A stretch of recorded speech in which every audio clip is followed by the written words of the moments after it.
All right, welcome to The Explainer. Today we're diving into something incredibly important, a roadmap for what's called economic reconciliation in Canada. And look, this is so much more than just a history lesson. This is really about rolling up our sleeves and building a future that's more prosperous and more just for absolutely everyone. So let's get into it. Here's our plan for today. Think of it as a 5-stage journey. First, we'll talk about why this all matters. Then we'll dig into the history, which is essential. After that, we'll look at building relationships, finding pathways to prosperity, and finally, how you can create your own action plan. Ready? Let's go. Okay, part 1. Why this journey matters. Before we can go anywhere, we've got to get on the same page about what we're actually talking about. What does economic reconciliation even mean? So yeah, let's tackle this head on. It's a term that gets used a lot, but what is it really?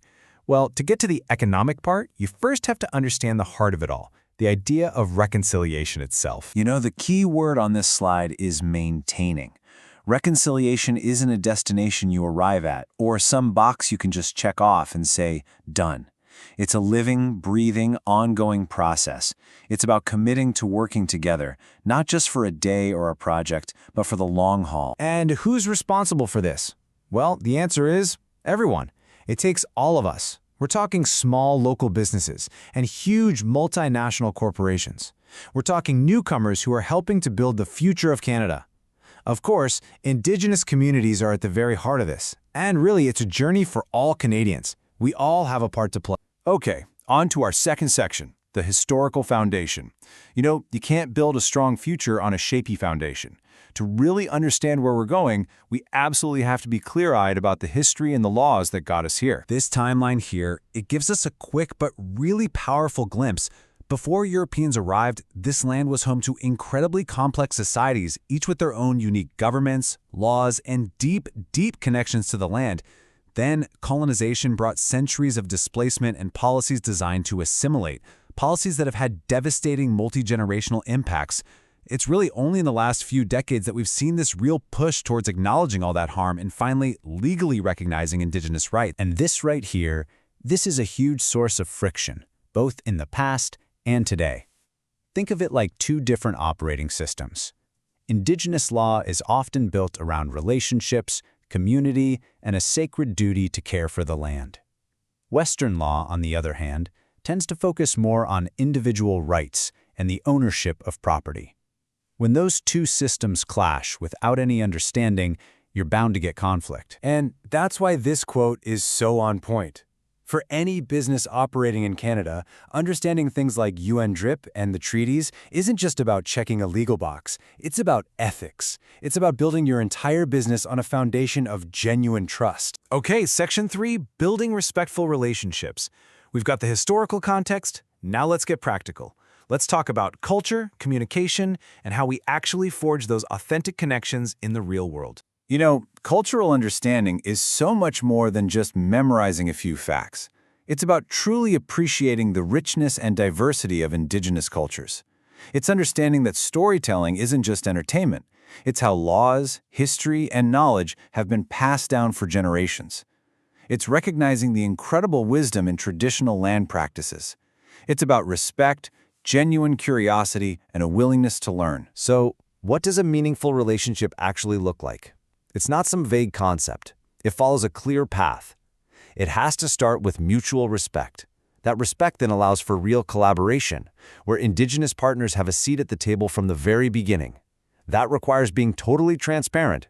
And, maybe most importantly, it demands a real, long-term commitment. This isn't about one-off projects. All right, let's move on to Section 4. Pathways to shared prosperity. We've talked about the why and the how of relationships. Now, let's look at the actual tools and frameworks that help create success for everybody. Now, this is a concept that is absolutely critical to understand. Economic sovereignty. This is about the right of Indigenous nations to be in the driver's seat of their own economic future. It's about pursuing development that aligns with their values and their priorities. It's a huge shift from just being consulted to actually leading the way to prosperity. And the good news is you don't have to start from zero. The Canadian Council for Aboriginal Business has created some amazing practical frameworks.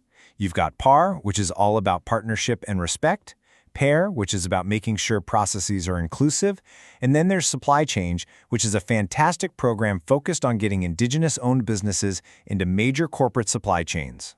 These are proven roadmaps. And we are seeing this change being powered by a few key engines. You have Indigenous development corporations, which manage major projects and community assets. You have this incredible, growing wave of Indigenous entrepreneurs and small businesses bringing innovation and jobs.